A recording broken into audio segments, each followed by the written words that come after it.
Hello. Welcome to day 4 of trying to get this onboarding to work. As you can see, I have Clerk open and I'll show you why in 1 second. Let me fix some stuff.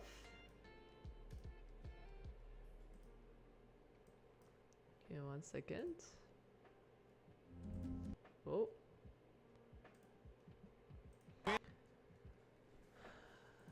Okay.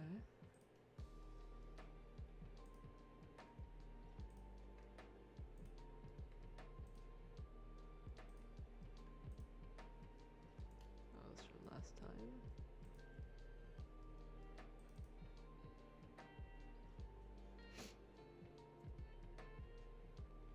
Okay. Give me a few minutes.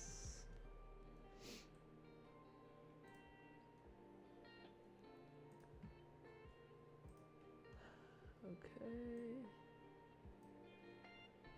Let's see. Okay. Almost done. Give me 1 second. Okay. Where did you go? Okay, you're right here. Okay. So, let me share with you what I'm trying to do right now. Cool. Okay. So, the issue right now that I'm facing is, let me open up Excalibur because it's easier in terms of drawing. So right now I have a database. Let me see. Or actually, eraser would be helpful in this case because I need some icons. Okay. Canvas. So the issue that I'm facing right now is I have a database. This is my user, I have a database which a bunch of existing users. So I have 1, 2, 3. Let's say we have our existing users. Let's group this all together inside my, I missed one. Okay. Existing users inside my database, and I have my web application, which is ProjectPlannerAI, right?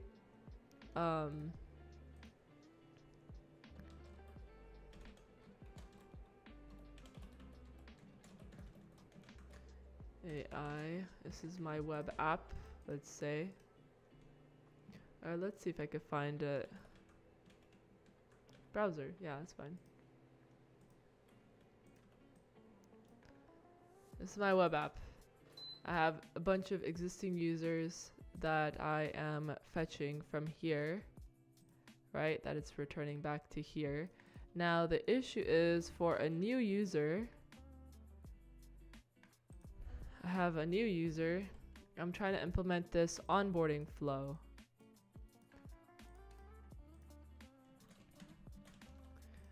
Now, when a new user comes on, I want them to see an onboarding flow when they log in. When they log in, or when they try to sign up. But the issue is I can't just push that onboarding. So we didn't have this onboarding. Let me type. Didn't have an onboarding flow initially. Didn't go through onboarding. Now we're trying to add onboarding to here. Added onboarding. So these users are going to experience the onboarding flow once I push it. However, if I push my code, let's see, the clerk metadata doesn't have existing data for these users. So when they log in, they're going to be shown the onboarding flow, which we don't want them to see the onboarding flow because they don't need to go through it. We don't want them to see the onboarding flow. Now, inside clerk, with that article that I shared last time, we are checking the clerk metadata. Let me get that code up. Where are you? Okay, let's see. Where was it? Clerk onboarding flow. This one. We are adding this metadata. This does not exist in here. So we write this section. This is a Boolean. When the new user goes through this, they are not going to have that either. These both do not have that. We want to make sure that before I push the code that the new user or that the existing users go through, I want the existing users already to have this metadata within their within here. It has to be true to say they already went through the onboarding, even though they really didn't, but we don't want them to go through it. So then that's why we have to add that here. Now, in order to do that, we have to go inside clerk. Inside the clerk end, we have to, from their end, get our existing users. Well, existing users, where do they exist? They exist both. We have existing users within convex and within clerk. So let me give you an example. Give me 1 second.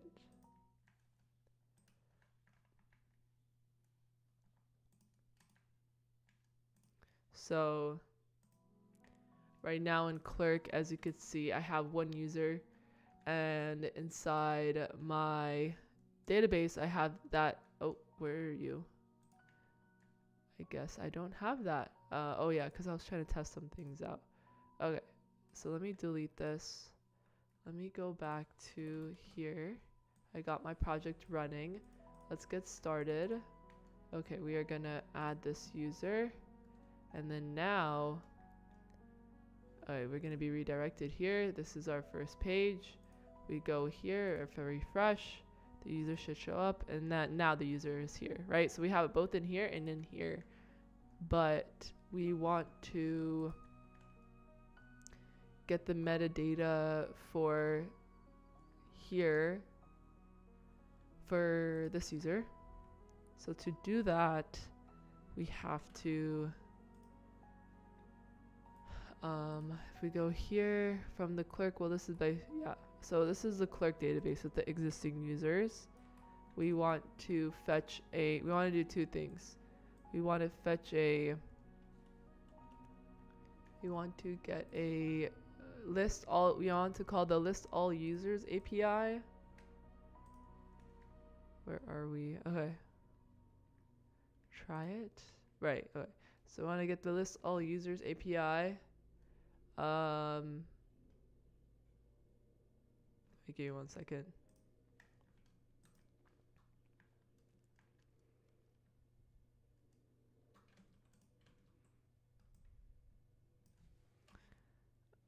Key.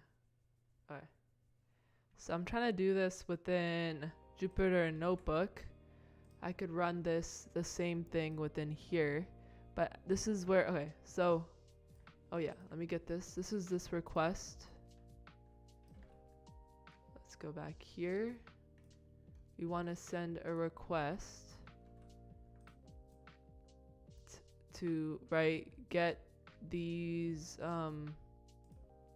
to get this data, and then it's gonna return to us a list of users with the user ID, and then that looks like this as an example,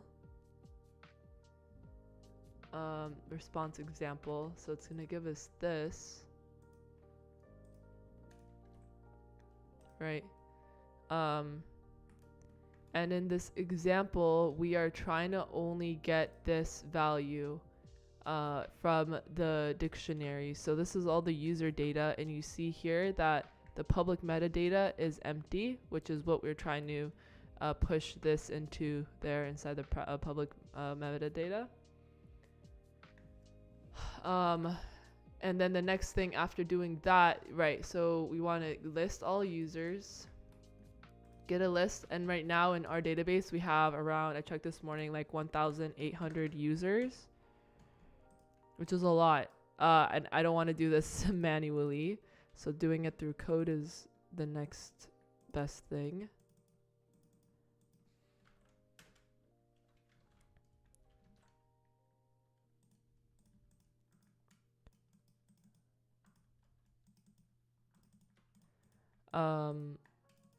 Or about, it's about that much. So I think the limit on this is I posted this, I asked this question on Clerk's Discord, and Roy from Clerk responded with these APIs that I have to use. And then, right, so we want to first get a list of all the users. So first, this is step 1. Get a list of all the users.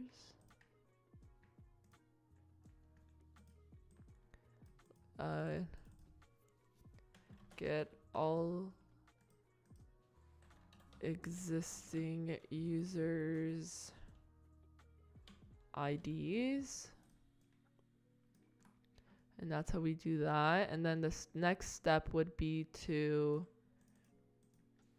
step 2. Okay. Well, let's see. Phone numbers, pass keys. Yeah, we don't care about any of this.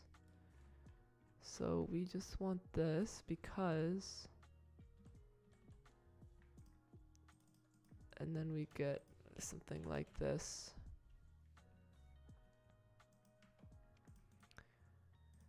Right? And then, which is, there's more information, but then once we do that, then, and this is going to be a one-time thing. We just need to do this to set all of them to, all of the public metadata to true. Okay. Then in step 2, then we want to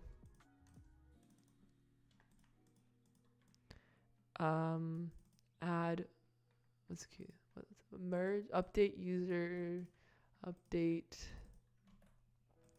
We want to update a user's update the update the user's metadata, and then with that it's going to be users metadata that, and then patch response. Okay, so then we're gonna get this endpoint, gonna do this.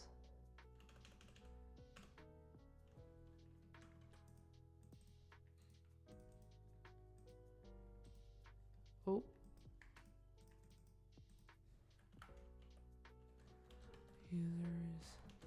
User underscore ID / metadata. Okay.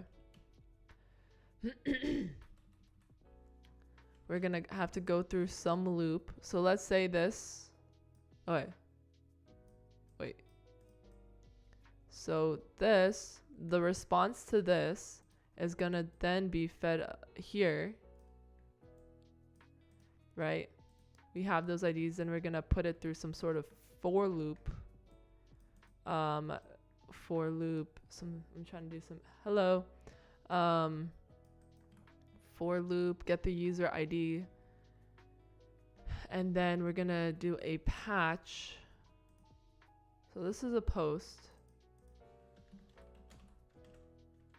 or it says it's a post because, oh, it's a get. I'm sorry. Yeah, that didn't make sense. That was a post. I saw a post somewhere. So this is a get method.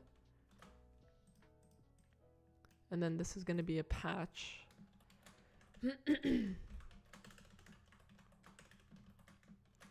And then, hello, if you're just joining into the live stream. So this is the issue that I'm trying to solve right now. We've been working, hello.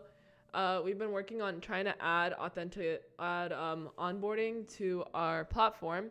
The issue is that we already have existing users, excuse me, in our platform, and those users did not onboard. Now we are trying to add onboarding after those users have been added. So we have existing users and we have new users. New users, we want them to go through an onboarding flow to help them better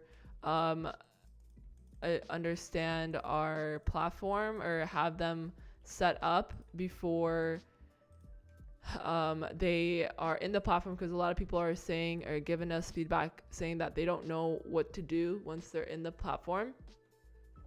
I'm trying to customize the experience a little bit more.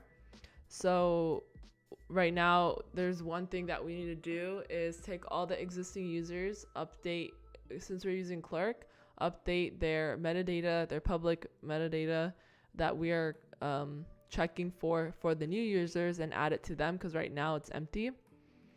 We're going to get all the existing users using this endpoint, and which we have about like 1,800, but I'm just doing it on my end first to make sure I'm doing it correctly before doing it on the actual database. And then once we do that, we have to update the user metadata. Yeah, we have to update the user metadata. And let's see, where was it? So to update it, we have to send this payload. No, okay, so the parameters are user ID, request body schema. So this is the request that we have to send. So we are trying to send this one, I believe. This one, but this one, we don't need this. It's basically this. Whoa. Okay. No, where did this go? Okay, right here. Yeah, there we go. Okay. Uh-oh. Onboarding complete. True. Okay. Onboarding complete. True. This is what we're trying to do. Okay. Oh, this is all in the middle. Okay, I want this to be there. And this is our payload. This is what we're adding. Now, what part I'm stuck on right now is trying to figure out what my bearer token is. I thought it was the API key from Clerk, but apparently it's not. I tried looking on Discord, and they're saying that you have to get it either from the client side, which I'm like, okay, I'm trying to do that, but it's not working. I'm trying to do this. If any of you have gotten the token before from Clerk, that would be helpful if you know how to do it. So yes, okay. Custom JWT session claims. Is it there? Oh, wait, give me a second. Let me see. It might be.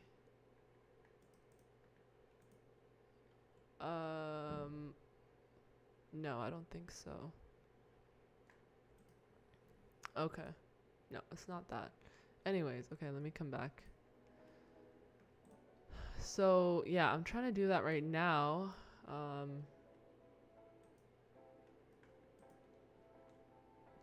Trying to do it in the mobile now, but that's probably not the right place to do it.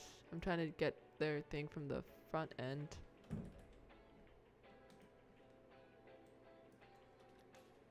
But it's giving me this issue.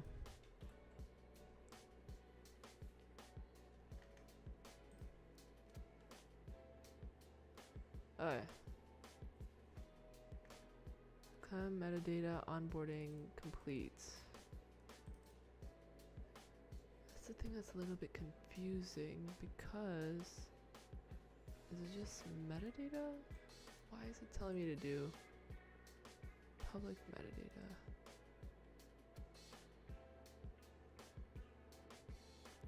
I guess when you do metadata, it takes all of them? I don't know. Let me see. I'm gonna try. Okay, so I'm gonna get rid of this. Where are you? Get token. Okay, let's get rid of this. Let's try to create a new hook. Maybe use fetch clerk token. I don't know.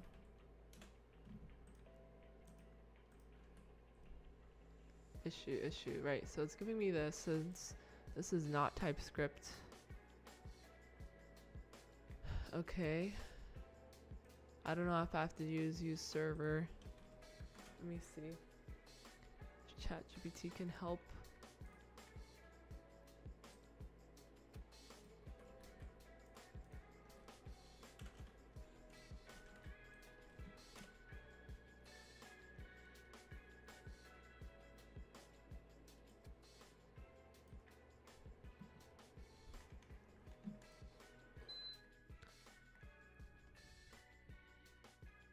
Alright, let's see if this one did what we needed it to do. Okay.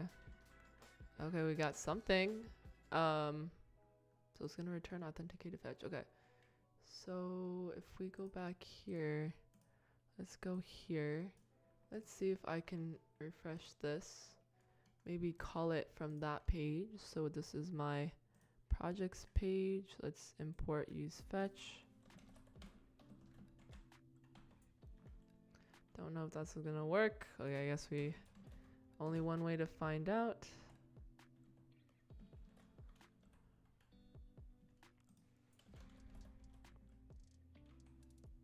I don't know if I have to have a thing, a weights or something. Is this gonna work? I have no. Oh, this is unpinned project. Okay, this is not gonna show up here. It might show up here.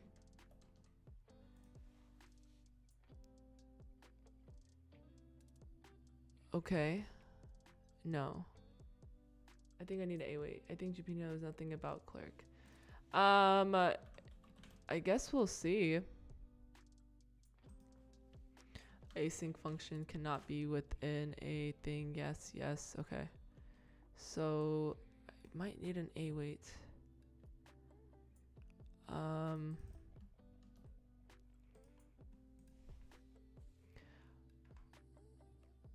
Yeah, they don't know anything about clerk, but I think they know a thing or two about types, and I needed help with that. So just request types. Okay. Why am I doing the async so I could use this?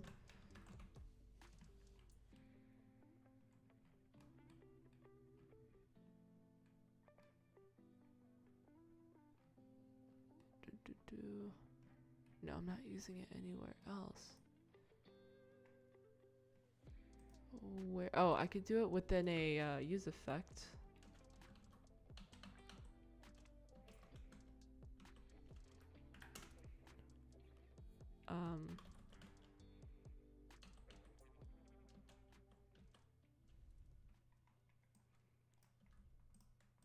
No, what are you doing?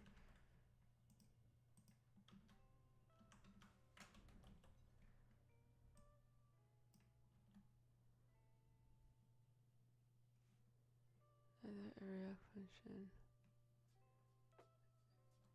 Okay.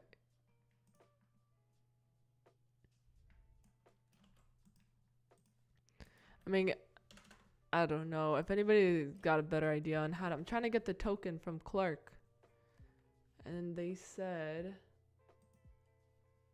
here, and this is what they said in Clark. We are working on a self-management. I think Barrett. This was recently. This was like how many days ago? 5 days ago. I think the bear token is just the token. Generally, you would use something like get token method to help you use this endpoint, and like it's not within the UI dashboard, which is weird because if you go to their docs, they're telling you to enter the bearer token, but there's nowhere to find it. Where do you find that? It's not the key. It's not the API key. The backend API reference. How do I get the bearer token to use this API? Yeah. Someone did this. Await get token fetch. Okay, yeah, I don't know. Let me see what other people have said. The bearer, which itself requires some registration. Why don't you pass the session key? You can't just create. Okay. Is the bearer token change every time? I don't know. Yeah, done orientation. Using your secret as the bearer token, or if you try to create one with create and send bearer auth, right? Oh yeah, how do I get this? Organization invites. No, this is not what I'm looking for. Is the bearer token not the API key? I've tried that. Depending on how the next app is deployed, you might need to include the session as the bearer token in the authorization. Please open up.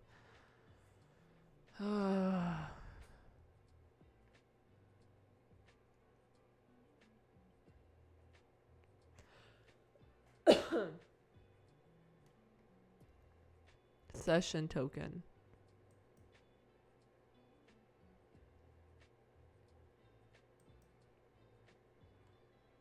Alright, they keep pointing to this. Alright, maybe I need to use the SWR method. Let's see. No, this is not what we're trying to do. Okay. See, if we do this, then it gives us... This doesn't work. This gives us nothing.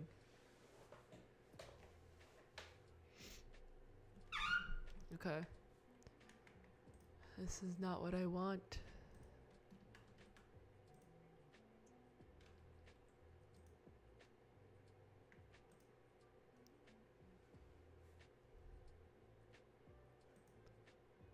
What am I supposed to do here?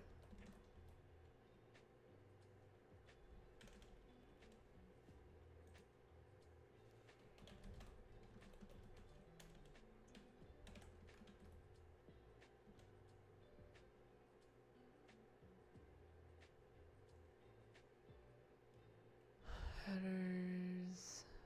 No. No, no, no. Oh my god, okay. If you're using React or Next.js and want to use the SWR hook, wait. Okay.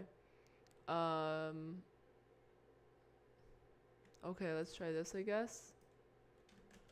Do I have... Oh my god. Wait. What is the URL?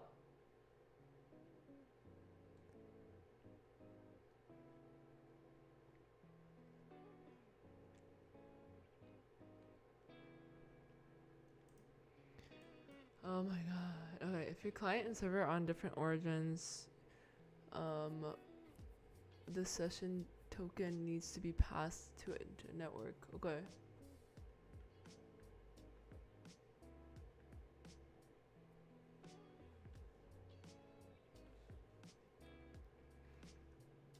They all point to this. I asked too, where do I get the bearer token from? Where to get the...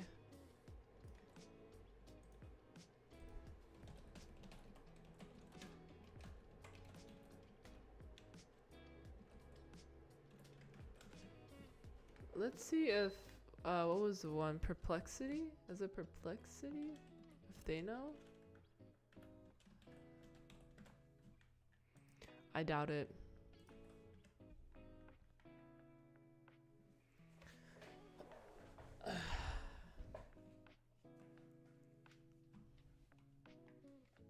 Okay, I guess. Let's... Why aren't they telling me to do it this way?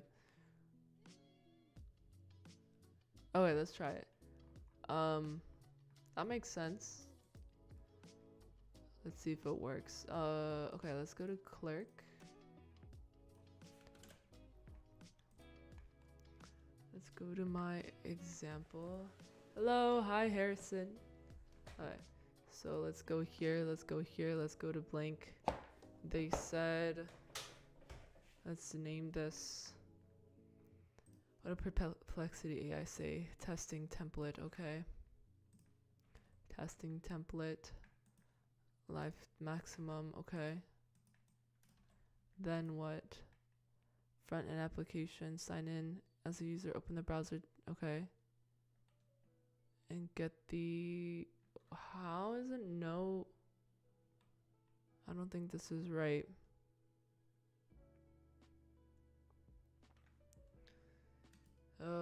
Okay. If I save this, issue endpoint. Why is it telling me? You guys think this is gonna work? I don't think so. Let me undo this. Where are we?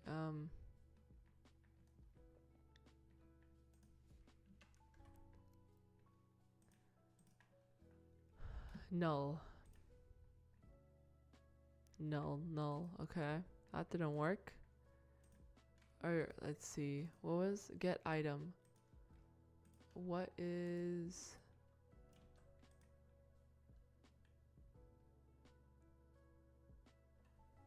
oh, this will log the JWT token in the console. You could copy and paste the bearer token. Alternatively, you could use the clerk backend API to retrieve the OAuth access token for requires server-side code.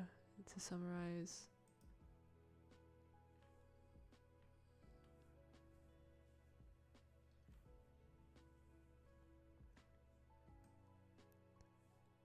the template that you chose above.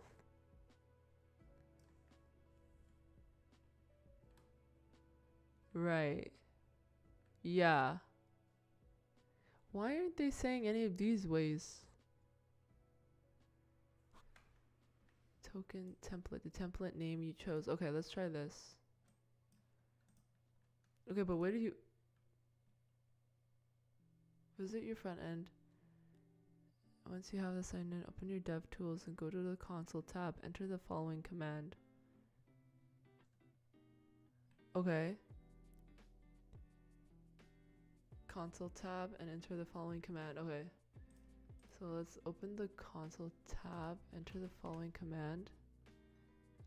What was the name that we gave it? Testing template.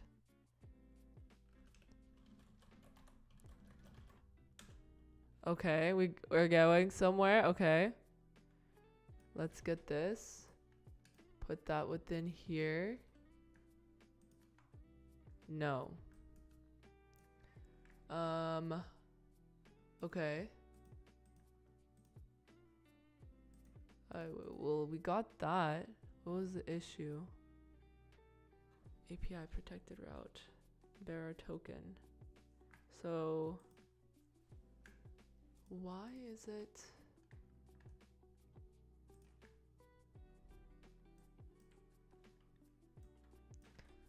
Do I put that within here? No. Huh. Why? Why does this not work? Because it's not the right. What? Where did it go? Oh my god, I have too many tabs open. Alright, wait, we were here. We copied this. Template session get token. Okay, so that's the token. Bearer key send. Unauthorized. Okay, so I have to change something there probably, huh? Dashboard. insert user ID, save changes.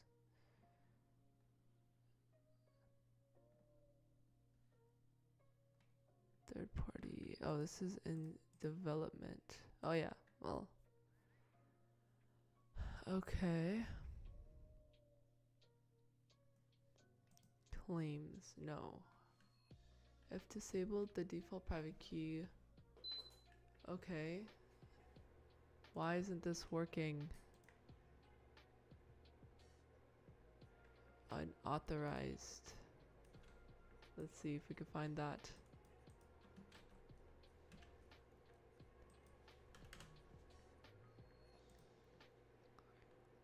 It's because local cache.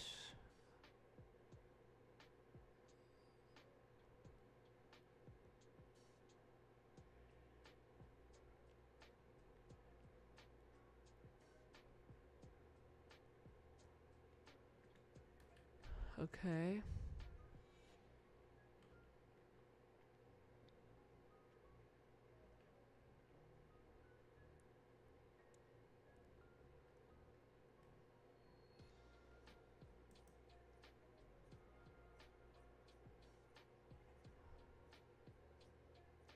Issue. This one.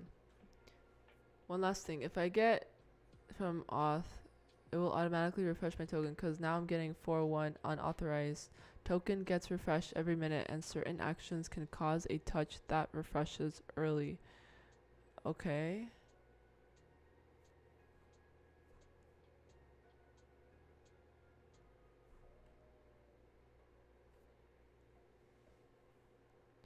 Glad I could rubber duck for you. One last thing. If I use get token from auth, it will automatically refresh my token.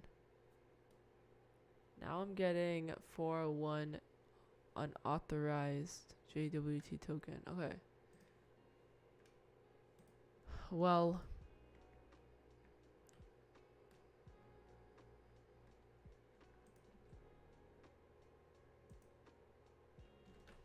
where am I using use auth again? Okay, so let's go back to here. Where are we? Oh, it's messages, context provider, use auth. Right, that's amongst the thing. Use auth messages. Okay, within the mobile nav. Session use auth. Why is it interesting? Okay.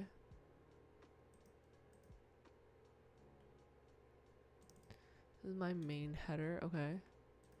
What about use auth? What about constant get session use auth?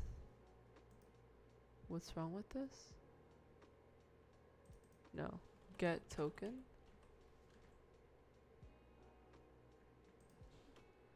Hello, I just finished making my first deployment on Vercel. I learned from. Awesome. Hi, Augusto. Oh, that's great. How does it feel? Congrats on the first deployment.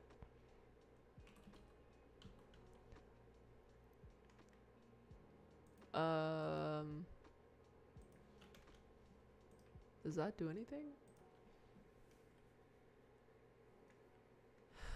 Where am I?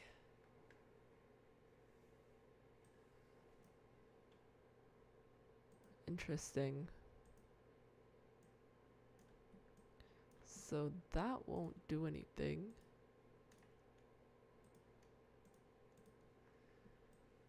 Oh, okay. Yeah, so yeah, in order for any of this to work, the first thing I need is to get this bearer token. I need this bearer token. I can't do any of this without that.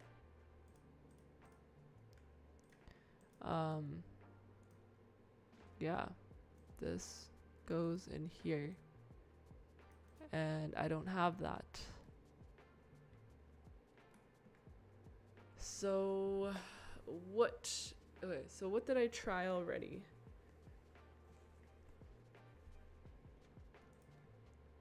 We are trying to get this. we could do this within here, but that's not working. Okay, let's close all of these because it's too much. They said that AI is not really helping right now. Let's see. They said you could use testing with Postman, but this is not working.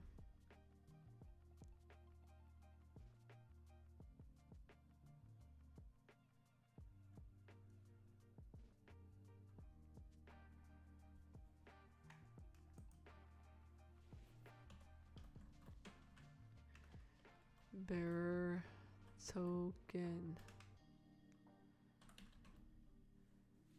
Authenticate request. Integrate graph base. Request authentication. Bearer token in the authorization header.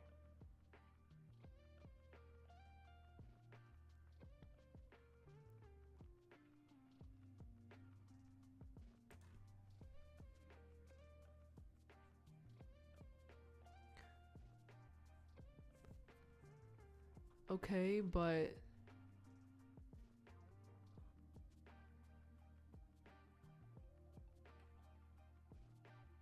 okay, but what is the URL?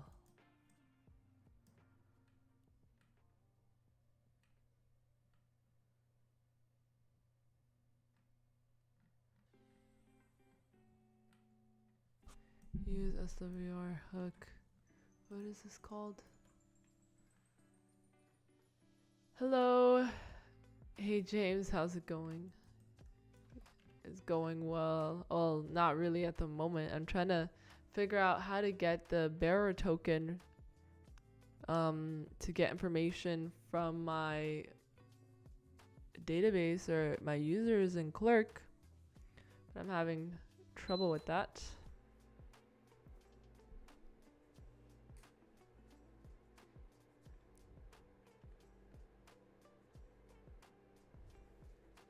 Okay. Bearer token. Oh, the token is generated by Clerk. Yeah, so everywhere that I'm finding, they're telling me to do this. Get token from the use auth instance in the Clerk Next.js package. I'm trying to get this, but let me see. Fetch with React. Then if there's this example, because it's saying if I'm using Next.js, which I am.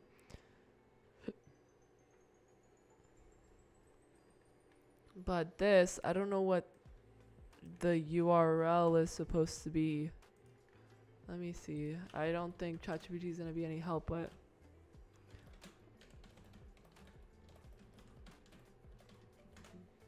because it's a parameter. You're supposed I don't know what to. I'm supposed to hit a specific endpoint. I don't know. There is a custom hook.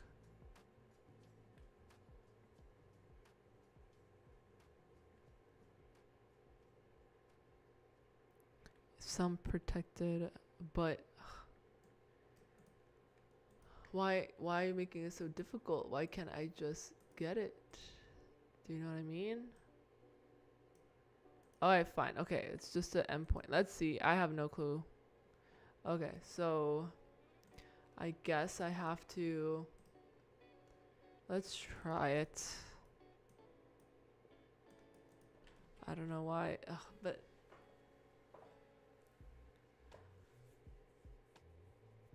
if I do it this way, yeah, is there any other simpler way? I don't understand why they're making it so complex.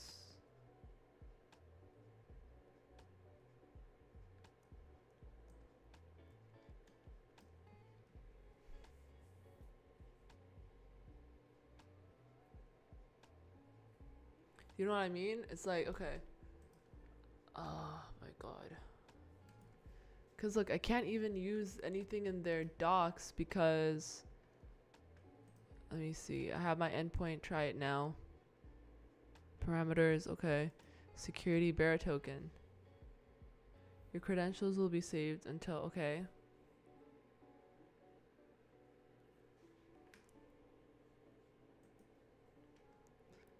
Let me see.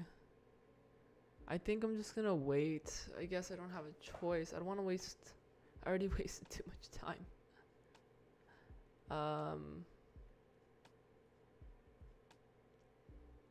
Let's see. What do you think I should do? How do I get the bearer token?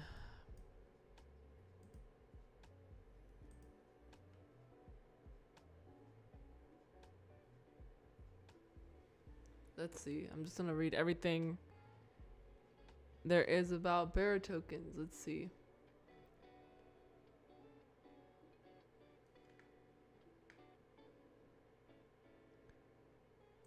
Look, even James doesn't know.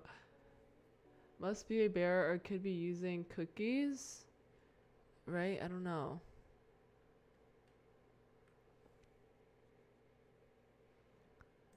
The bearer token is a secret key, so the bearer you are sending to the endpoint is a token. Okay, what's the error? Provided cookies is invalid. Any ideas? I'm busy dealing with an outage right now. As soon as I get the outage resolved, I'll swing back.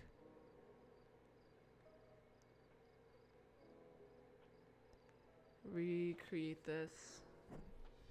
Was using the wrong endpoint. This actually happens with any session token, even ones that don't come from Uzos. Let me check. Okay. Wow. Oh my god.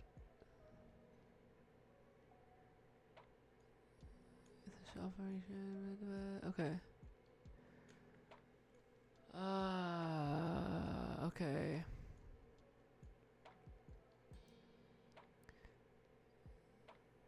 So the secret key should be placed as a bearer token here. Correct. You would get access error otherwise. You have an email OTP. I only allow Discord. I could try any user ID. You have a bug that sometimes occurs when user is deleted and re-added.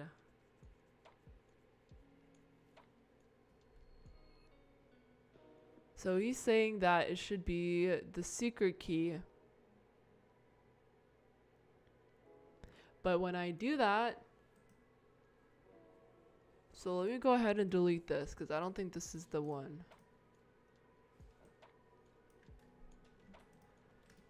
If I look, imagine I try doing it now and it works. API keys. Okay, don't worry about this. This is all public testing. Okay. I'm gonna probably delete it later too. Show public key. What is this? JWT public key. Is it this? I swear. No, it's not that. Where are you? We're here. Okay. No, it's not that. Okay. This one.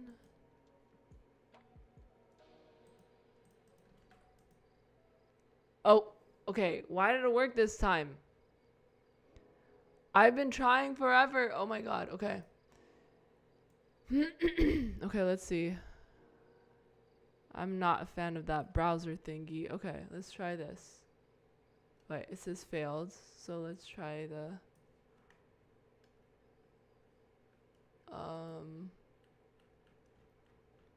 Wait, why did it work that time? So... Wait, where's my user? Okay, yeah, that's correct. Okay.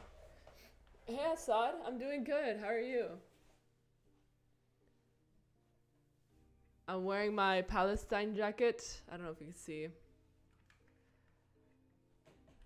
Let's see. Okay, so this... Okay, so I got my user. Much love from How do you say? Is that the name of the city? Jenin?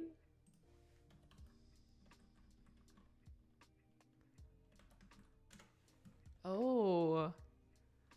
This is the part you're from? Awesome.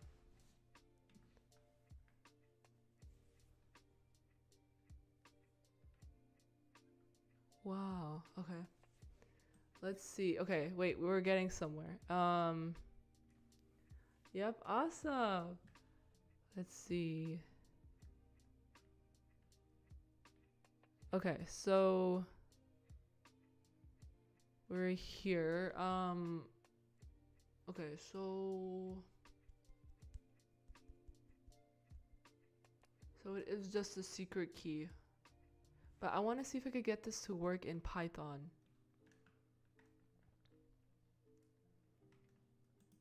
Edit request, bearer token, parameters, response. Let me see. Oh wait, okay guys, we're getting closer.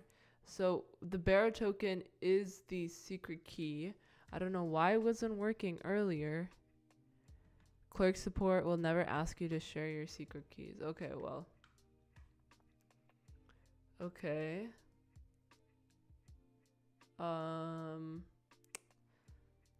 Okay, so for demonstrating purposes, that's why I'm showing my keys. I'm probably gonna have to delete it after this stream, but anyway, that's fine. Alright, so let's go back here. I want to fix this. Okay, so let's try bearer token. Okay. So I said it was this, and then we did this, and I think this is incorrect. What are they sending? Security parameters. This is the query parameter. Okay. But what should my header be again? Authorization. I forgot, what is this? Bearer token. Oh, I never ran it. Why is it not letting me? Because it's working in the browser. Auth, not bearer token, right? Is it just auth? You said auth.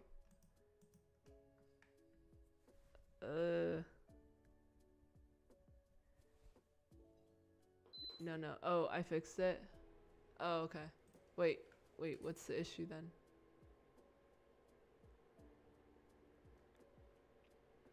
Because I should be able to do this in Python, right? I feel like it's easier. Authorization, right, okay. Try adding bearer to the token.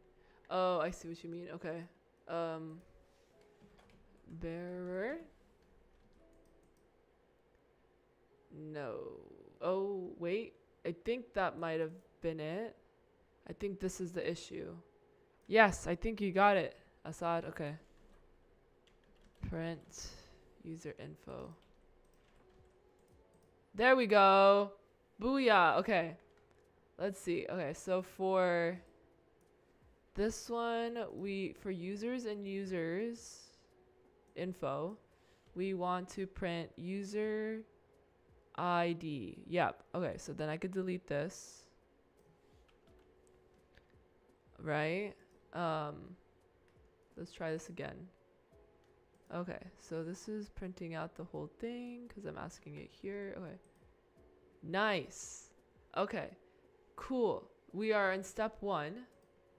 So how I usually like to do this, I like to put this here. I like to do that. Endpoint, header, thing, auth. Okay. And then if we do here, write markdown, do something like, this is the first step. Get all existing user IDs. And then the next step is update the user's metadata, right? Okay.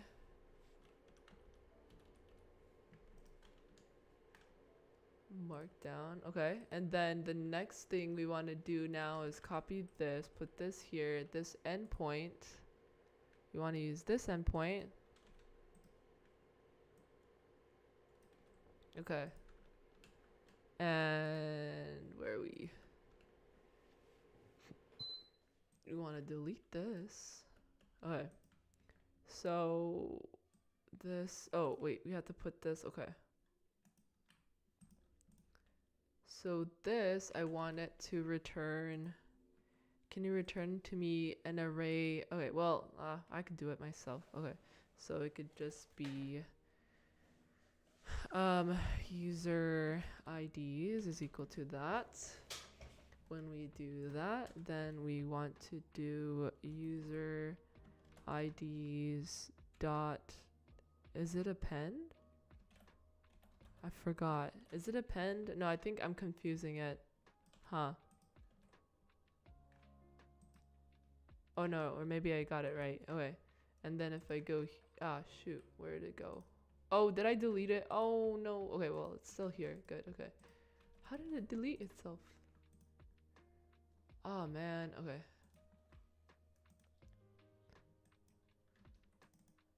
I think my biggest hurdle was that thing. Okay. Why is this? Why did it do that? Okay. I love how you organize the work on the board. Oh, thank you. Let's see. Right? I'm learning from Cody. It's so, like, I'm trying to visualize. I think it helps it to visualize it better, right? Alright, so we got this. Bearer token, bearer token. Okay, so we're going to import bearer token. We have this. We're going to print that. We have a URL, user IDs variable. This is that. Then within here, we want to do user IDs dot append this. Then when we run this and then create another one after this and we print this, it should have our user IDs. Good. Now we could reference the user IDs within here. So, okay, we have this, we get the response. Okay, so wait, before we even do that, we want to create a for loop.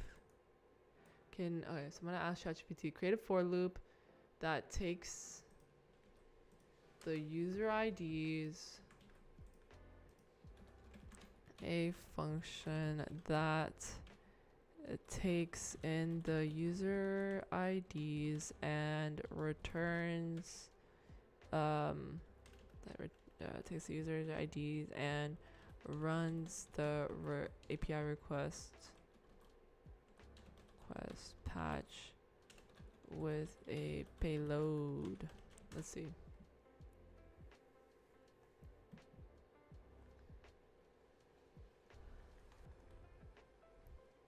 Let me delete that message that I posted because I don't think I need it anymore. Okay.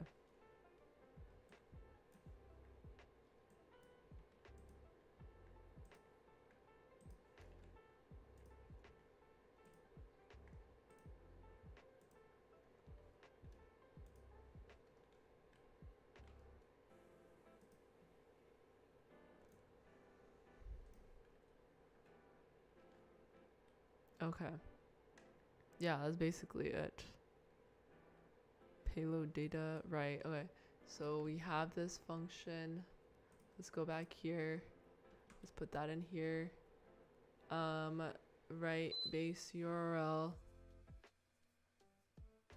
format. Okay. So before I even run this, let me print out if it gives me the right base URL. Okay. Let's do this. Where are you? Here. I don't need this. I just need the user IDs. So let's do that. Then does that. Okay. Run. So I'm not returning anything. So print URL. There we go. Okay.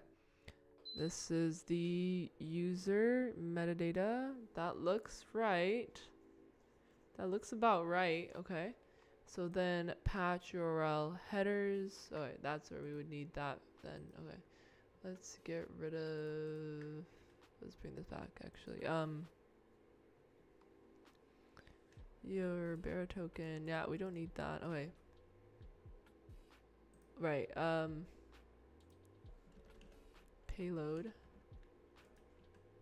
And the payload that you want to pass would be not this one, not this one. Let's get rid of these. Let's go back. Let's go to clerk. This one. Okay. This is it. Okay. Let's go back here. Let's go this. Well, let's do this. Okay, let's do that. Let's get rid of this. This should be, where is it? Where is our article? Oh yeah, keep opening it. Clerk, onboarding flow, okay.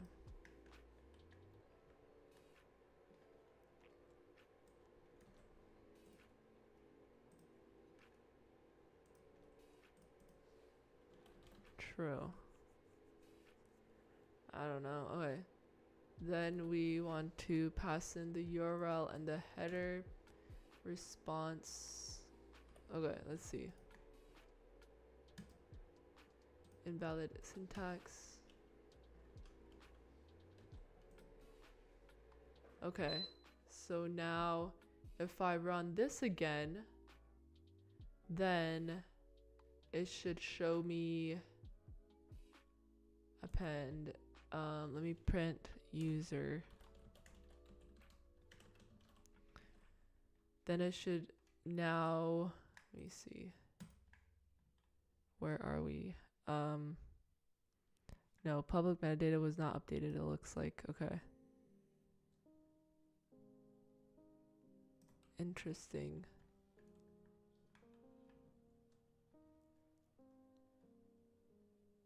Maybe because of this.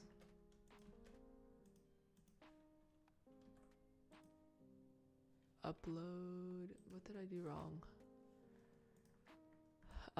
Payload. Let's see.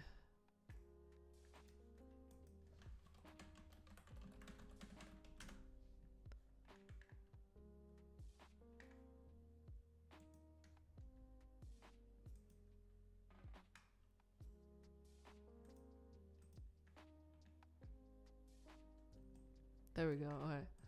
Let's see. Oh yeah, I already did it. Okay, so that's not the issue.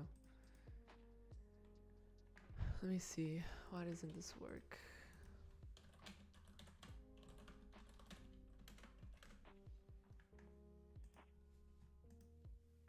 Hi, hello, hi Charlie. Okay.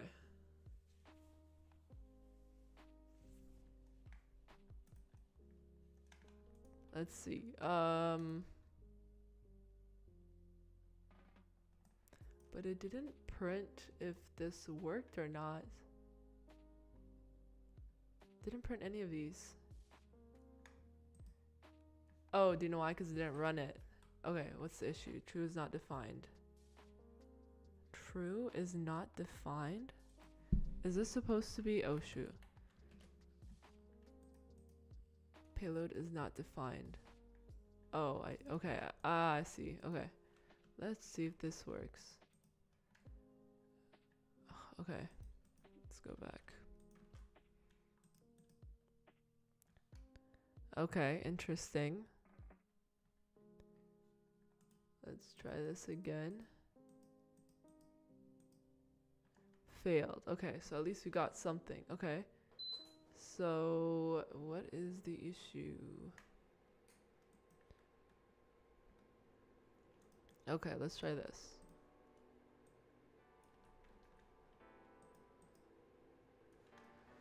Okay, interesting. Why is it not updating?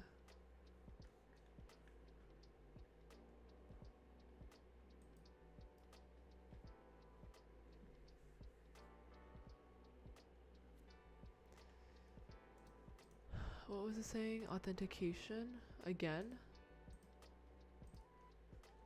401 is authentication error. bearer token, which is right here. I don't need, wait.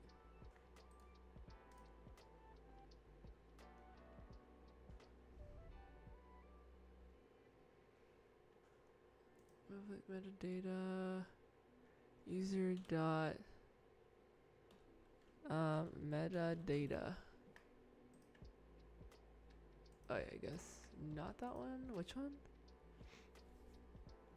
Public metadata.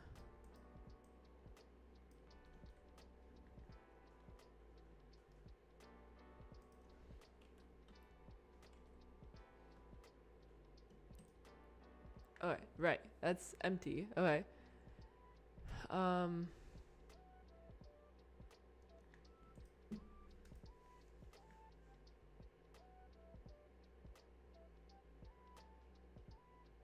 Payload. Is it supposed to just be... No, I don't think so, huh? No, I don't think so. What am I doing wrong for 100? Maybe it has to do with the...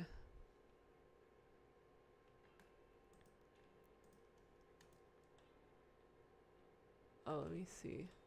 I am trying to... Oh, no. Wait. I'm trying to do a patch. Let me see. 1, 2, 3, 4.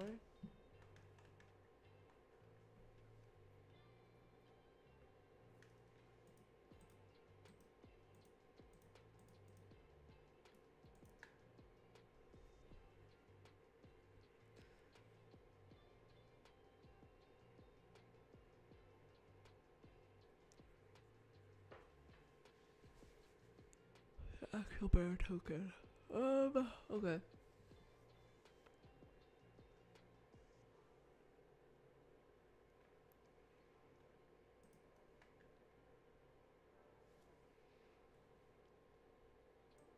Oh, that's why it's messing up. Okay.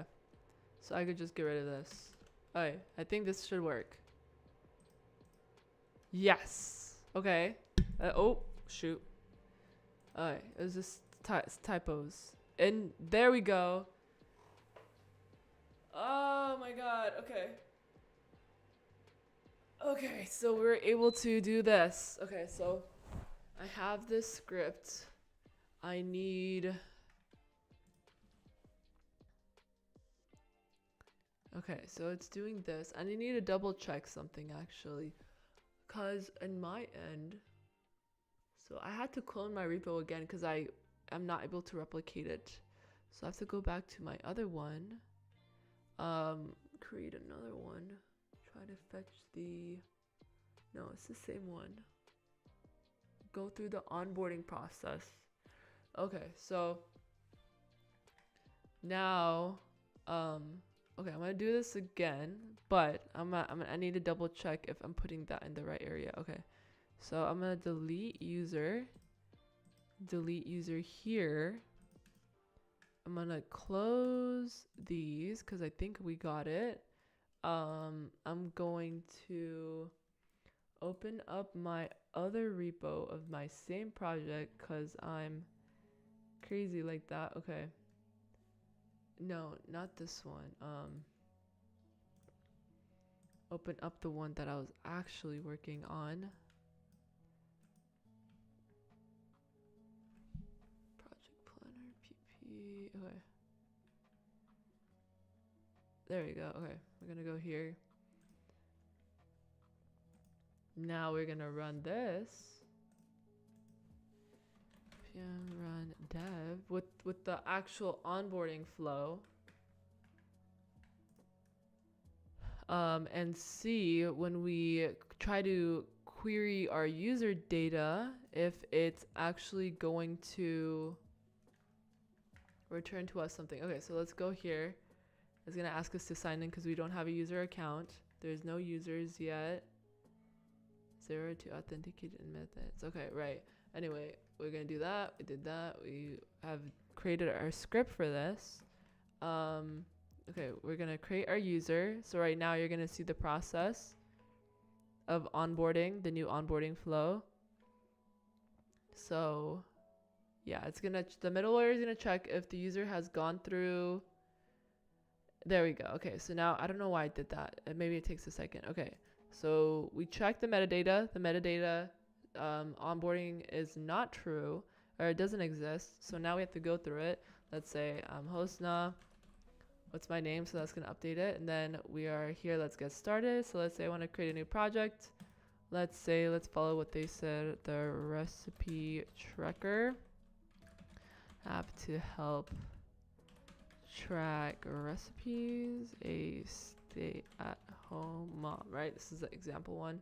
Okay, and then we're gonna go through there. Do I have an icon? Right now I don't have an icon, so let's skip.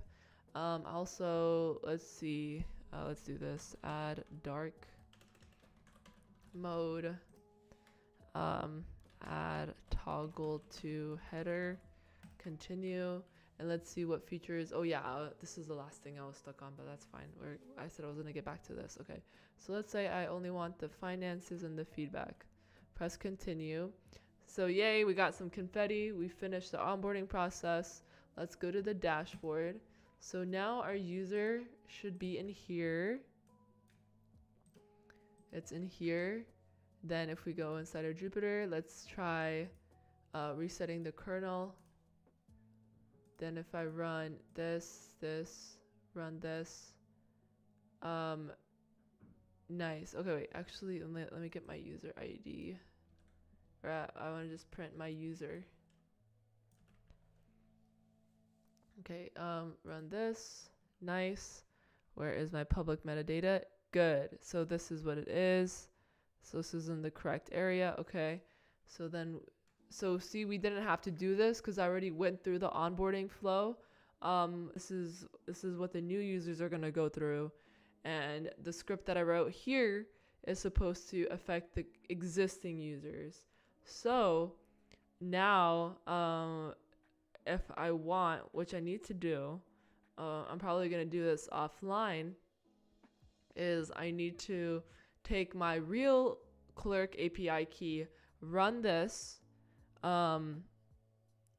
script, and then update all the onboarding for the existing users. And I just have to make sure that if any, I have to do it in a certain amount of time, because if a new user, if I run the script, a new user gets added, and then I add my onboarding flow, then I push my onboarding flow code, then I'm gonna still have, there's still gonna be a user in between here, right? This could be, let's see, right here. Let me move this a little bit this way.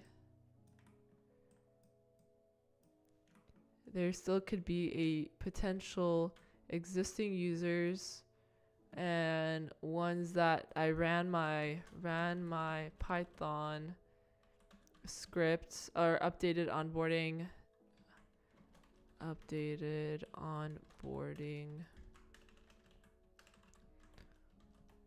completed to true, and then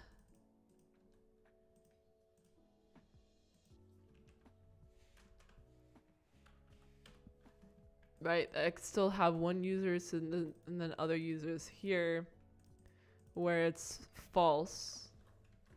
So I mean, I'm sure, hopefully, I don't think anybody's gonna sign up when I do this. So right, if it's, or not false, it's unknown, right? Before, so I don't know if this makes sense to anybody, but I think it makes sense to me. I'm just thinking about all the known unknowns, you know? So then I have to do it in a certain amount of time. I have to make sure that my code is prepared for that. Okay. But I think the biggest hurdle is just running this script to do that, which I don't think is that thing, and then pushing my existing onboarding code. Okay. Yes. And I have changed a lot of files. Yikes. This is gonna be a big merge, PR, whatever. Okay. But hey, I think something's better than nothing. And then once I have the onboarding in, then if I want to change anything, we could always change stuff. Oh yeah, the other thing that we were saying, that if a user leaves halfway through the onboarding, what happens? Then they didn't reach the end, so they didn't complete it. So if they go back to onboarding, I think they have to start from the beginning. But that, I think that's just edge cases that you have to think about, that probably are highly unlikely. I don't know. Okay. But anyway, okay, so you saw the onboarding flow that I have created. Right now, I think I updated it where the only thing that's, so I had two separate flows, for one for create new project and one for have a project. But I think the way that our schema right now is set up is that we expect the user to have a project name and for them to be on the pro plan in order for them to run the AI generated project names. I think it's a little bit redundant if you have a project name and then we use our API to generate you more names, which you don't need necessarily. I don't know. Because that's what we have right now, and that's something that we need to fix, because it doesn't really make sense. So like if we go here, product names, I already have a name that I want, right? Recipe bud. But then I have these other names that are just taking up space, and I already have the icon that I want. So it's like, do I really need these other icons? I don't know. Probably not. And then yeah, the last thing was, if I go back here, if the user, oh yeah, this is what I was working on. This is a bug. Let's go to side nav.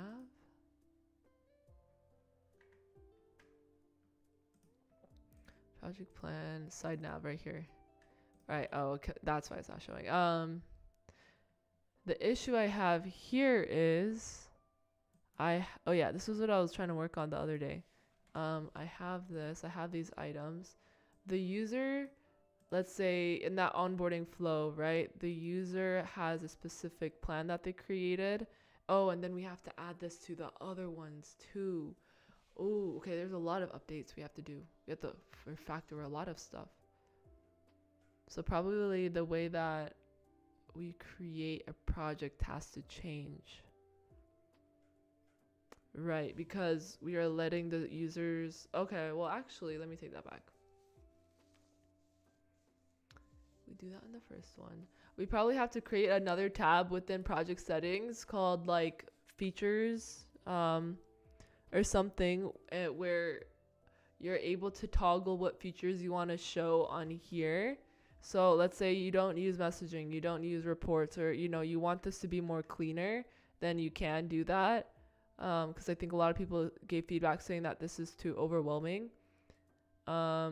And then what was the other thing? The other issue was, not issue. A UI approach to that could be what Midday does. But I don't know if it's as intuitive. They have this cool feature where, let's see, skip.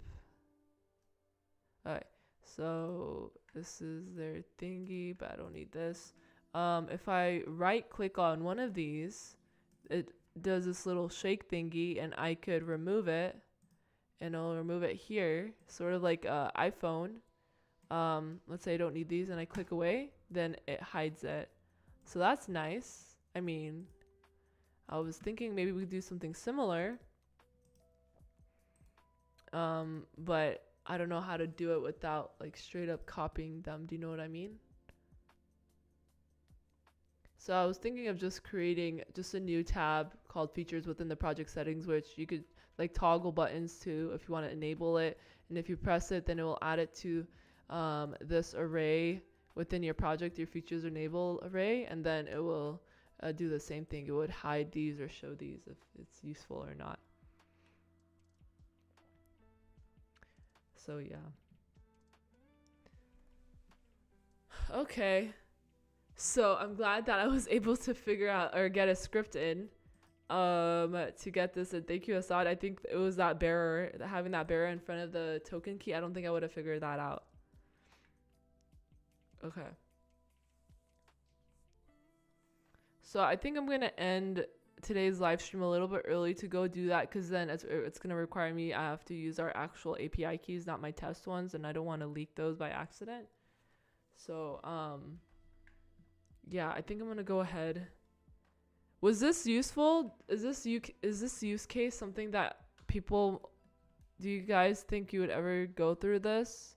I think it's applicable for people who like created an MVP and they're trying to make their platform, I guess, better. If they're adding more features, they might want an onboarding flow.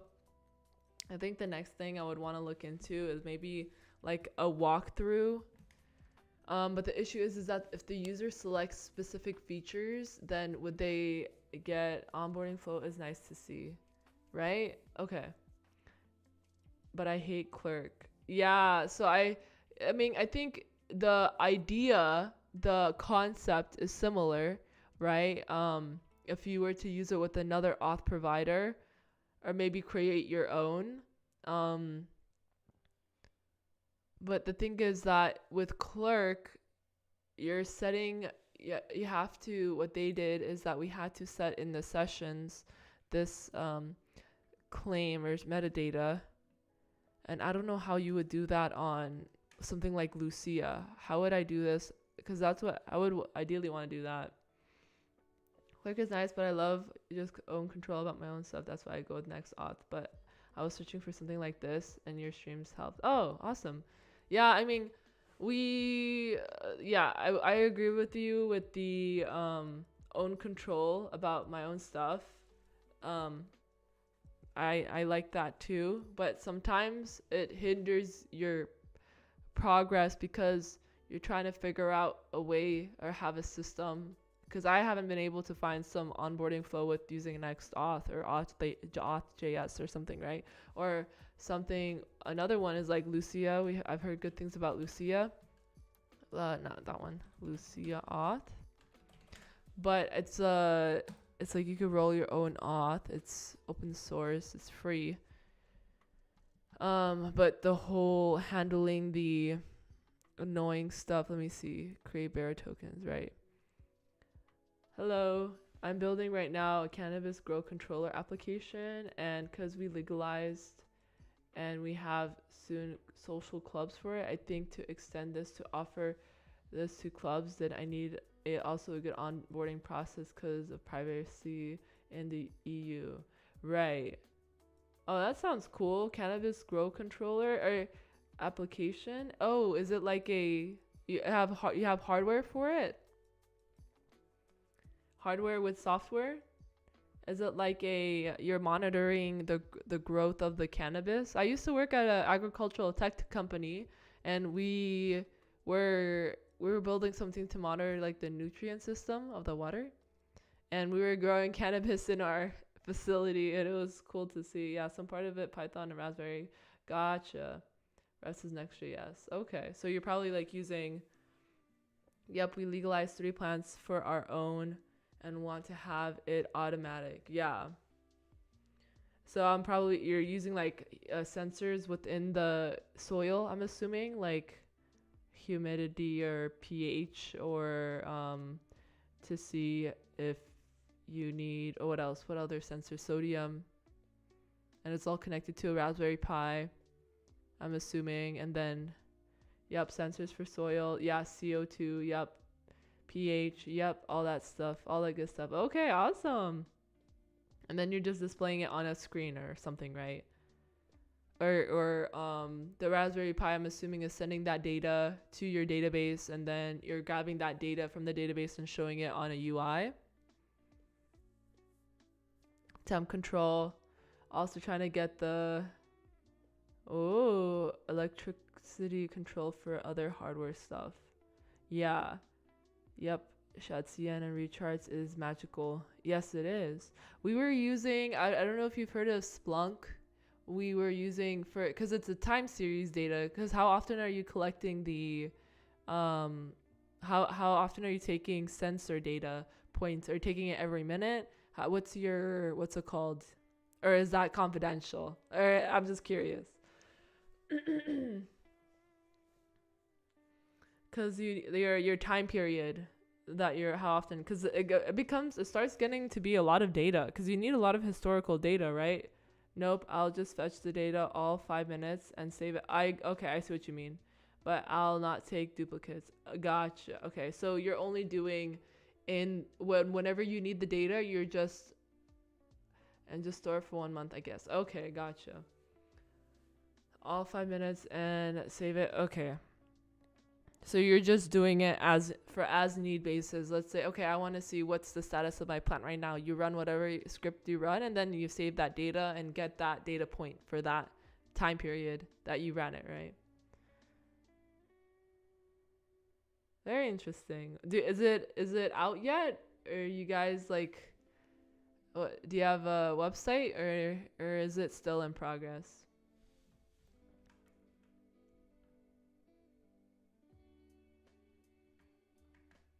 Yeah, maybe we could do this with Lucia.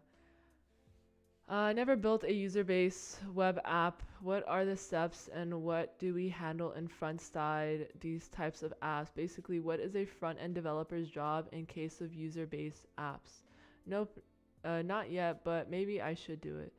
Can you suggest any resources or give me any clue, because I have no clue about it as a beginner front-end developer. I open the repo the next days and can share it also. You have a Discord for community? Yeah. Oh, is what you're building open source? Wait, I'll get to your question in a second. Yes, I do have a Discord if you would like to join. Let me get you the invite link. 1 second. Here you go. That's the Discord. What did you ask? I've never built a user-based web app. What do you mean by user-based web app? Like, you're talking about a web app that has users? A web app that has a database? What do you mean?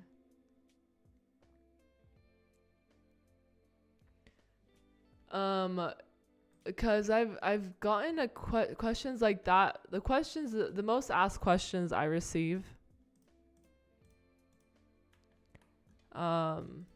is most asked questions would be how do you come up with ideas for building web apps? I sent 2 screenshots. Awesome. Okay, yeah, let me see. Let me check it out. Let me see. Give me a second. Okay. Hey, thanks for joining. Okay. Let's see. Ooh, look at this. Oh, where are you from, by the way? Wait, it's there? Is that German? No, I don't know what that is. Oh, no, you said where are you from? In the EU, right? Yes, a web app that needs Germany. Yeah, that's okay. That's what I thought. Oh, cool. Okay, awesome. Temperature, nice. Total plants, connected. What is the light bulb? Okay. User, strains, Kanban. Okay, strains, manage strains. Harvest date, vegetation, owner, gender. Okay, hybrid. Yeah, all of this is looking so familiar. Like Twitter and so on. Okay, it's the plan of the LEDs. Gotcha. Okay. Yes, that is useful information. Okay, interesting. Oh, so then if you take it every, is this how often is this temperature getting charted? Because I'm assuming because it's hotter in the morning, right? At nighttime it dips and it gets cooler, and in the morning it gets hot again. Is it like that? Okay, so yeah, as I'm waiting for you, what's your name, by the way? Your name is Alex? That's awesome. That's really cool. Cool. It's always around 21 and 26. Right. And that affects the plant a lot. Awesome. Good work, by the way. That's not easy. And it's fun too, working with hardware. I miss it at times, but I like the software part of it. Once the hardware was set, then the software was fun. I simulate the graphs right now because I wait for the sensors. Okay. Oh, you're waiting for the sensors to come. Just be careful, because sometimes, because I've worked with sensors, because I studied computer engineering, so I have a little bit of a hardware background, and sensors are annoying, because I personally have trust issues with sensors, because you don't know out of the box if they're working, so you have to have another sensor or like a validator to make sure that it's close to that the value that it actually is.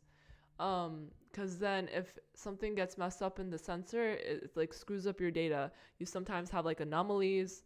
Yeah, just make sure you get good sensors. Awesome. Hey you guys, thanks for joining. Okay, the Discord. Anyway, yes, my best friend is working in chemical industries, so he brings up the knowledge of the industrial stuff and how they work. I told him just bring what works. I told him just bring it work, and I work with the data. Yeah. Yeah, the only thing with the industrial sensors, they're really expensive. So if you are on a budget and you're trying to just test it out and get an MVP and then upgrade later once you have like a use case and whatnot, is good. The industrial sensors, they're like just hella expensive. And if you're getting multiple sensors, then it gets even more expensive. You could get the what's it called? COTS, commercially off the shelf. I think that's the acronym. But you could get the cheap ones too, but I don't know how well. I wouldn't trust those. Anyway, yes. How do you come up with ideas for building web apps? And you said, how do you build an app like Twitter? Well, if you're a junior front end developer, I mean, you already gave most of it. You said a web app that needs sign in, sign up, basically authentication, authorization. Let's think about Twitter, for example, right? A full-fledged web application requires you to have a skill of a full stack developer, right? If you want to build something like a Twitter, what do you need? You need a front end, right? You need a front end to like for your UI, right? I'm just putting it really simply. This is high level. Like low level is like a lot, and I'm just assuming. I think I think ProjectPlannerAI is the closest thing to a user-based web application, if in terms of what you're talking about. There's like different levels, I'm guessing. Oh shoot, I can't. Okay. But yeah, front end, your UI, what the user sees, your landing page, your dashboard, your settings, whatever, right? Your login and sign in page. Sign in, log in. Because if you really think about it, all web applications, everything on the website is mostly the same in terms of like the fundamental features that they have. So let's say, okay, Twitter, that, right? Everything that what the user sees. And let's say in order for this to work, right, you could create the front end, right? Create the pages, create the screens, have the routes. You could use whatever front end. You could use Next.js, you could use Svelte, you could use PHP if you want to, right? The tech stack doesn't matter. Whatever you're most familiar with. But the thing is, in terms of the back end, so how when you click a button click, what does that do, right? You gotta send let's see, like this is like the interactiveness of your data. You gotta send it to your database and then you got your database, right? And then you could choose what kind of data are you storing? Data are you storing? Do you want a relational database or non-relational? and then you could select whatever, you know, Postgres, MySQL, or whatever. So I think the first thing, if you're a junior, building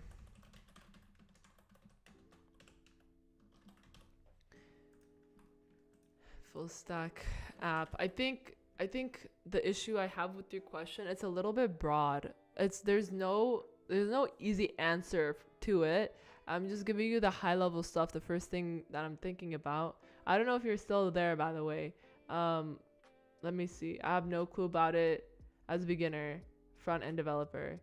So front end, you would probably focus more on this. And if you have no clue about it, then probably look at your favorite web apps or websites, see how they're how the layout is, because I think you're more focused on these aspects, as well as maybe like APIs, using APIs.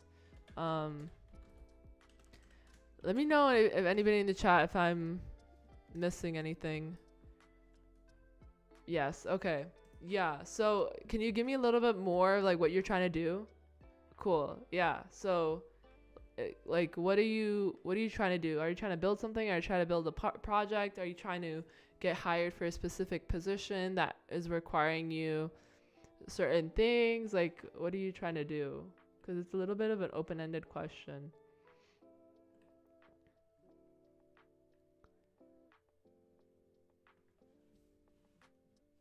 Like what kind of tech stack are you using? What are you familiar with?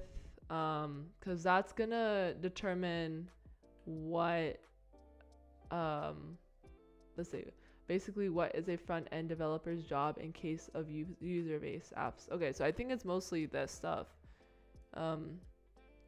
working with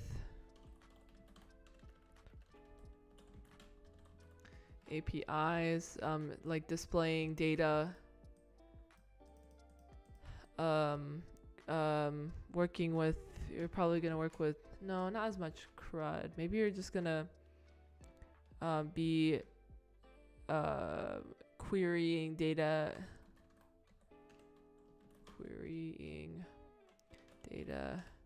and displaying it, you know.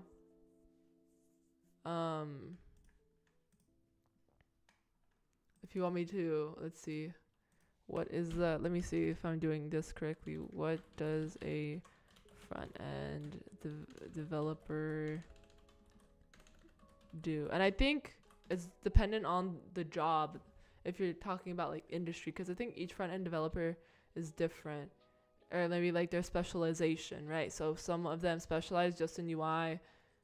Some of them are, you have to think about performance, right? Responsive design. How the caching is handled. Let's see. I think that's mostly what I said. Okay. I'm mostly confused about what should a front end should control in terms of authentication, authorization step like the sessions, something in cookies, or how to manage data retrieving based on user. Okay, gotcha. So okay, let's take a look at that then. Let's see. And let's see for front end, what is the front end's role? So the question is, what is a front end developer's role in adding authentication?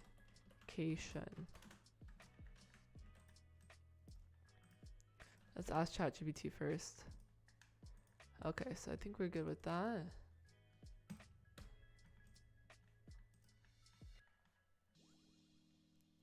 Designs and implements the user interface for users input their authentication information. This includes form handling, session management, secure communication.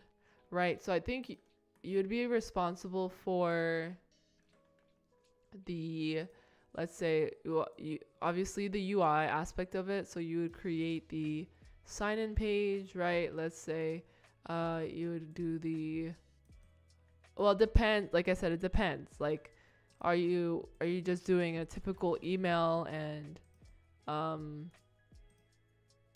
an email and password kind of login? Are you trying to use social auth? You know, first, before anything though, before any of this actually, before I learned this in school and my professor always emphasized this. What are your, first figure out, get the requirements. Get the requirements. Like, what kind of auth are you using? Are you using a third party are you using like a auth provider? Like Next Auth? Are you using Clerk? Are you using Lucia? Are you creating your own? You know, whatever it is. And then the next thing is what are you is it gonna be a email / password auth? Is it gonna be a magic link that's popular right now in terms of conversation? Is it gonna be a social auth? Are you gonna have social auths? Or do you want GitHub? Do you want Google? I don't know. You know, what is your requirements?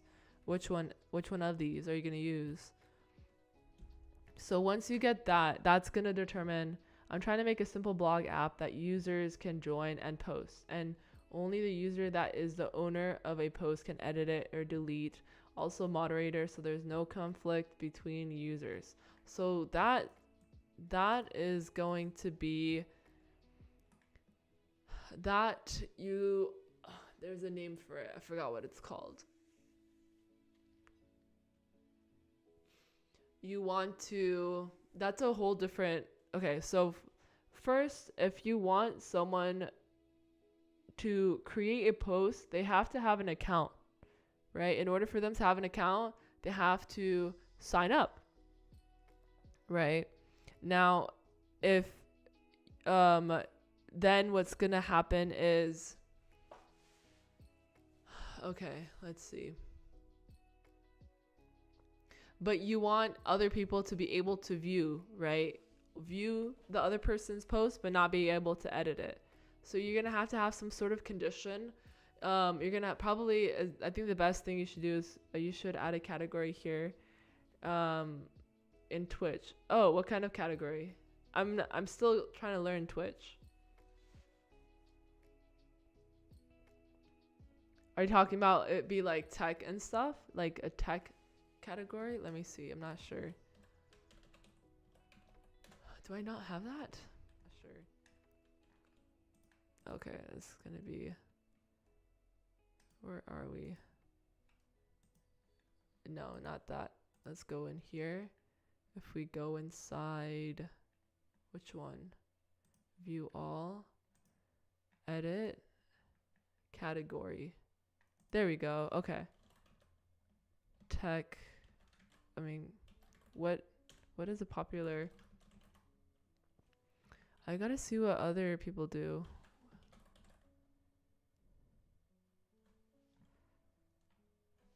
What would it be? Would it just be software? Okay, gotcha. Game development. Gotcha. Okay, thank you. Appreciate that. Okay. I needed to see how do I add tags by default. Okay. Wait, where were we? Where did we last leave off? Okay, we were talking about this, right? Oh yeah. Let's see. Okay, and I would highly recommend using ChatGPT to help you out, but that is your last live. Oh, that is, okay, I have to do my most recent live. Okay. Let me see. Is this? Oh, that was my last one. No, that's right now. This is right now. Yeah, I just updated for this one. Is it not showing up?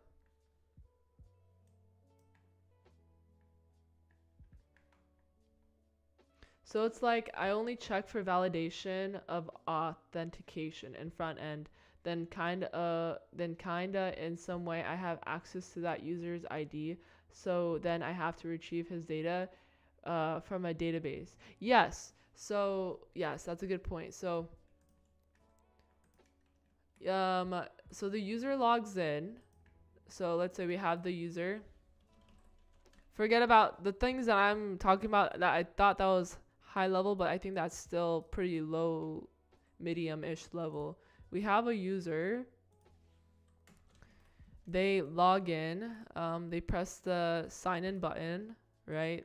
Sign in, login button, whatever. Sign up. Sign in / sign up, right?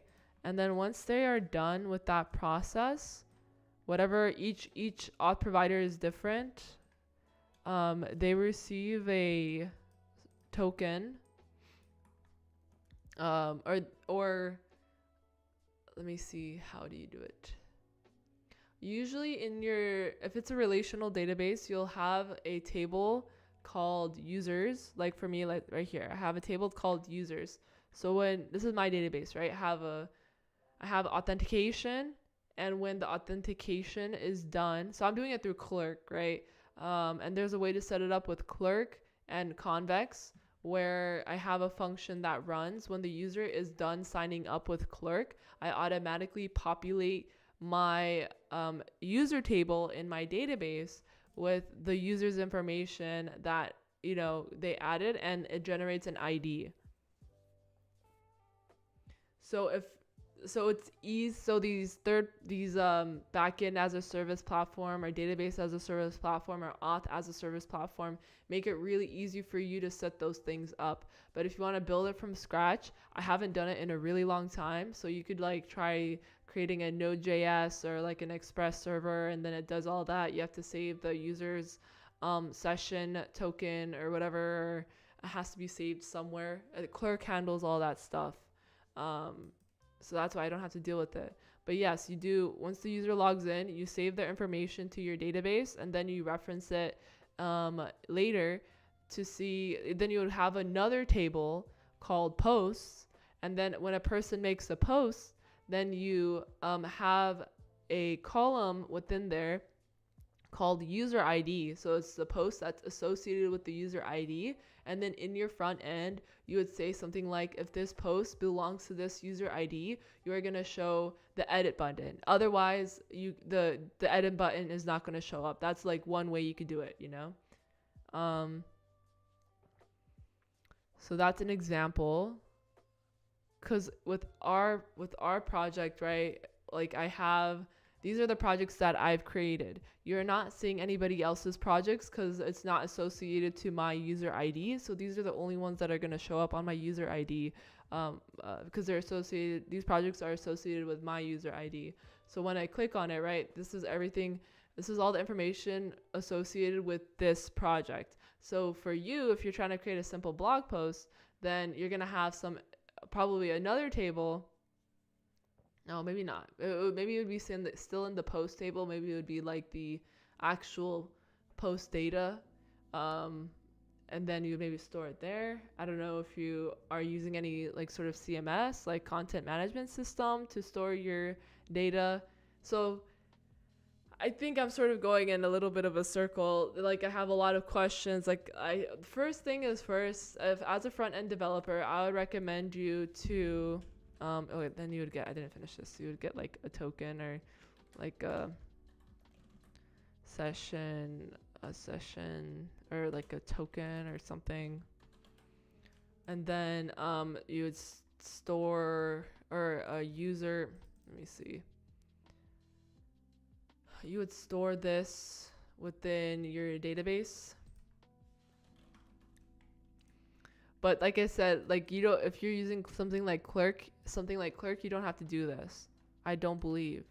I think it's just within Clerk. That's why people like it.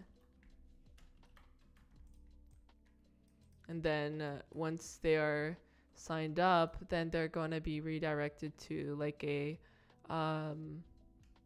dashboard, which then the dashboard is going to check if the user exists.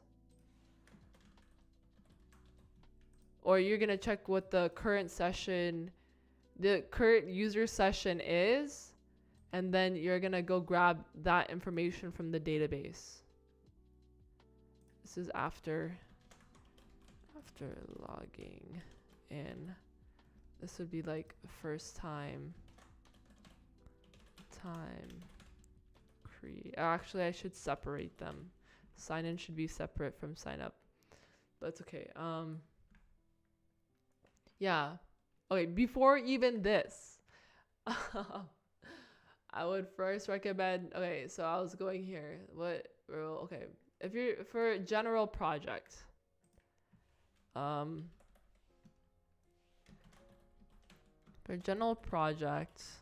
first list out your requirements. So the thing that you listed out, right, what you're trying to do, that's a great first start. So then from there, go even deeper, break it even down, right? Break it down as much as possible.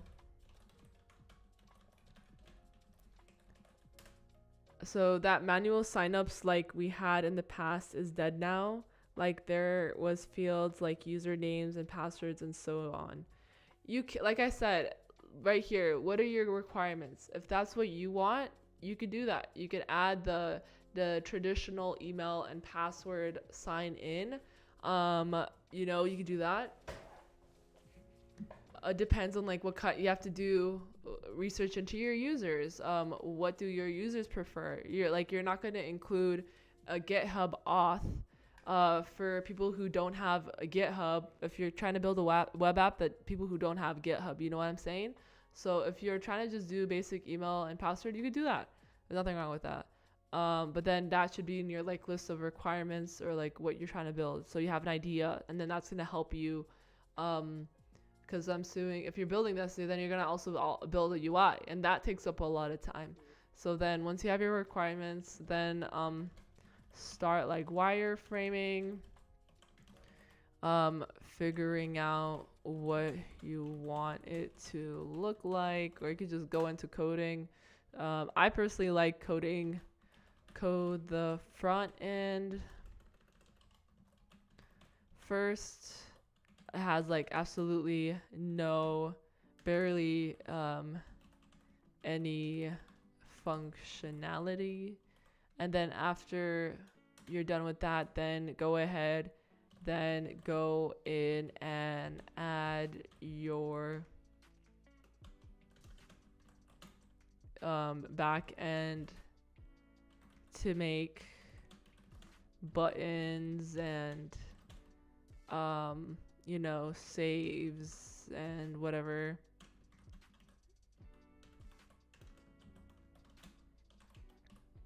Work, right? And then but before you even do that, figure out your database schema.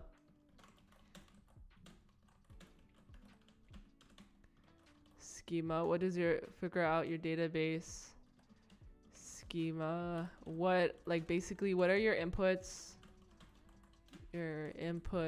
and outputs for each page? Like you said, like what kind of forms are you gonna have? What are you gonna show the user once they log in? That takes up a lot of time, and I think that's things as a front-end developer you're gonna do. Like I said, what it sounds like for that sort of app, it sounds like it's gonna be like a full stack app. You're gonna do more than just your typical front end. But you need the other things for your front end to work, to make sense and work, What are we talking about? Hello.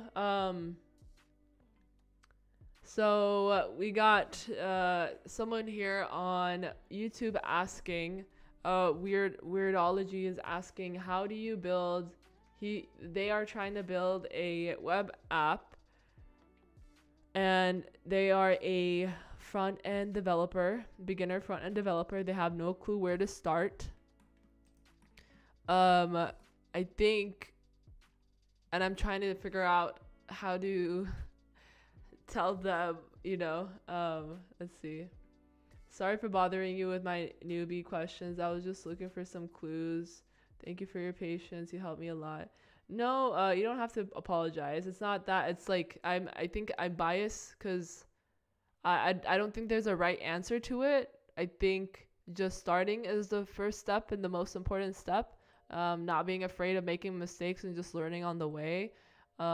Just trying to, ask yourself a lot of questions and figure it out. Obviously there, find community if you're stuck on a question that you're not able to figure out. Yeah. And you're not the only one. We've all been through this.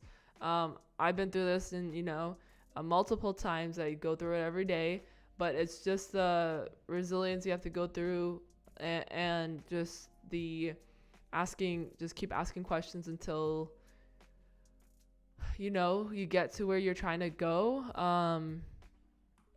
But as you can see, there's a lot of stuff that's involved, and I think just understanding it's not, there's a lot of like different things that connect and come together. At understanding that first, more of like an architecture perspective, or understanding like what you're gonna need or what different options you have. But that is a great question. I don't know, like, this is the first thing that's coming to my mind, right? List all your requirements. Because if you just start building and you don't know what you're building, or like you're gonna get stuck. And I think a lot of web app development or software development has to do with, I think it's important to think about it in the beginning before even coding, because I think a lot of us just want to code. But at least spend a little bit of time figuring out, okay, am I gonna use a auth provider? If I do, is it gonna say, like, think of the trade-offs. Think of I have absolutely no clue. Let me watch a YouTube tutorial. Let me see what they did. Let me learn from them. That's just a lot of the process. You just gotta think of it as a journey, and you gotta go through it. Hello. Thanks for joining. As you saw today, right? I don't know if you saw earlier. We were working on this onboarding flow. I've never built an onboarding flow. I'm just making assumptions and seeing what other people have done, and searching things up. I found an article from Clerk. They explain how you could add an onboarding flow using their stuff, which I think will save us a lot more time rather than building everything from scratch. But then if we were to, then we could reverse engineer it and just use the same concepts, because that's what Clerk is doing. But yeah, just thinking it through.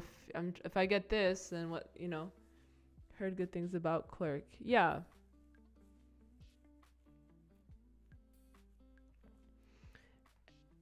And with Clerk, and if you're trying to use a specific, let me see, auth flow is a lot of work. Nice to let someone else handle it for you. Yes, that is a great point. That's what I'm saying. Like, going back to requirements, what kind of authentication provider are you going to try to do? Are you going to try to do your own? A lot of these auth providers have a pretty good free tier. If you're not expecting to have a lot of users initially, then it's a great way to just get your app going and running. Because I've spent like almost months trying to figure out how to understand creating your own auth with like Express and Node, and I haven't done it in so long. So yeah, let me see. Actually, I think I have a GitHub repo. Let me see, what was it? It was one of my oldest GitHub repos. Let me see. Sort by they don't do sort by old. Let me see. Let's go all the way. I think it's all the way at the end. I don't remember what it was named. Right here. Okay, so I have a client and server. My client this is using React, no framework.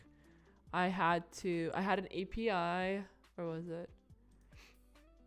I had an API. This is if the user wants to log in. I had an Axios. I posted to this API the login. I passed in the email and the password. I would write it into storage. I have the session key and the user. This is if you were to create your own auth, right? And this is not the easiest, because I don't think I had you're able to. You have to think about, if the user forgets their password, you have to set up that flow, and that's annoying. You have to set up they get sent an email. You have to make sure security is involved. It's like there's so much stuff. So here for my server, if they hit that endpoint, they're hitting it where? They are hitting it handlers. Session. No, is it here? Yeah. I haven't looked at this in a while because I just use you know, I'm looking to learn the best practices for writing backend and Express. Anything, guys? Watching you during your project implementations also gives me many clues to search for more. I'm already searched many things while I was watching you, not just now, but also in other lives. That's really good. Awesome. Yeah. You just keep searching. Honestly, just keep searching. Sometimes the things that you've worked on, you're like, oh yeah, I worked on that here. Let me reference it again in this project because it's basically the same thing, you know. If you use the same tech stack over and over again, you get used to it, and then most web apps are CRUD, so you create, you read, you update, and you delete.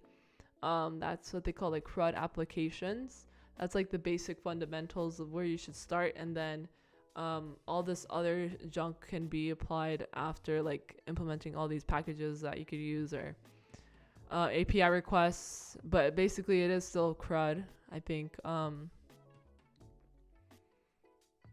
In terms of backend, I would recommend there's this roadmap sh if you want to check out backend. They have a section for that. Let me see if they have Express here. Where is it?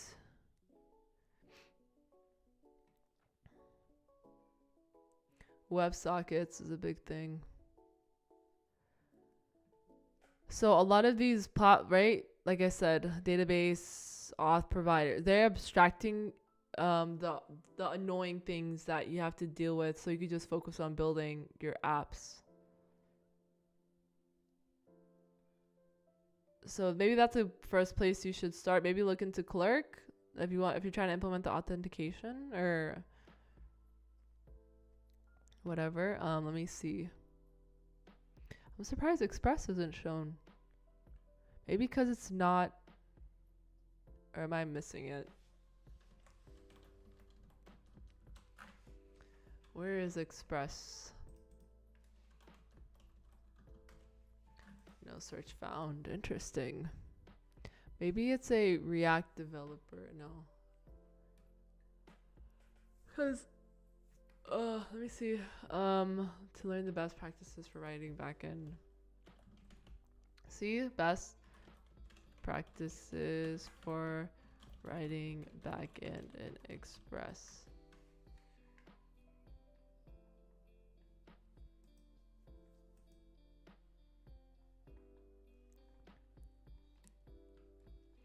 So let's see. I think Express looks like they have their own article. Maybe you want to read through this. Looks pretty long. What else? Here you go. Maybe check out this Reddit post. Guide error handling. Express middleware functions return void. Okay. Let me see. What is this blog? Different making tests. Maybe check this out. Right? Okay. They are just listing languages and not frameworks in there. Gotcha.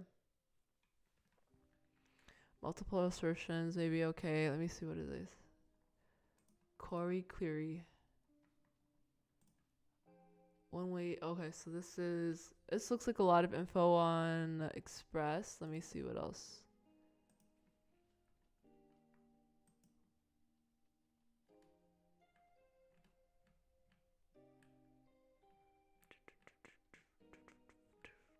Okay, maybe this one looks good too.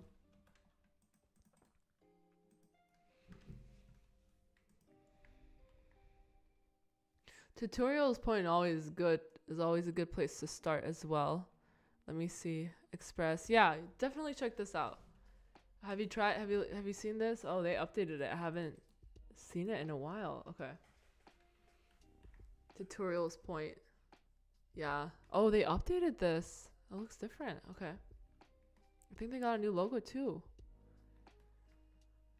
Yeah, those are a couple good resources. Just read them and build something with it and try it out, I would suggest.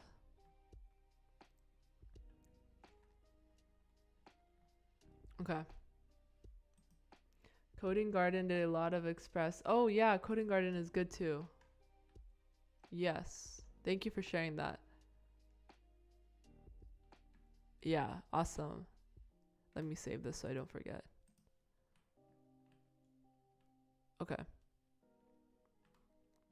Oh, nice. Okay, you guys, I think I'm going to end it there today. I know we went a little bit off tangent, but thank you for your questions. And maybe I think, cool. Yeah, no problem. Thank you guys. Yeah, maybe if you're, I know Milky and a lot of other tech content creators dedicate like some stream time to Q&As and questions. Hey Assad, oh you're back. Okay, I was actually gonna end the stream right now. Yeah, we were just talking about. You're about to end it. Yeah, I'm sorry, but we'll be back tomorrow. But thank you. Yes, have a good rest of your day too. But yeah, I'll see. I have to do a better job at that. There's like a billion things I'm trying to do at the same time, and it's hard to be focused. Anyway, thank you guys. Thank you for joining the stream. Stay tuned for tomorrow. I think I'm gonna hopefully get this onboarding done today. I said that yesterday, but hopefully today, since we got that script working, and then yeah, continue with the mobile app that where I last left off. Thank you. I appreciate it. Thank you for your amazing questions. And yeah, don't feel shy to ask more if you want. If anybody wants to join the Discord, or any part of the community, feel free. Or if you have any more questions, you could DM. I'll try my best to answer them. But yeah, okay. Thank you guys. Have a good rest of your day. Saturday, right? And yeah, I'll see you tomorrow.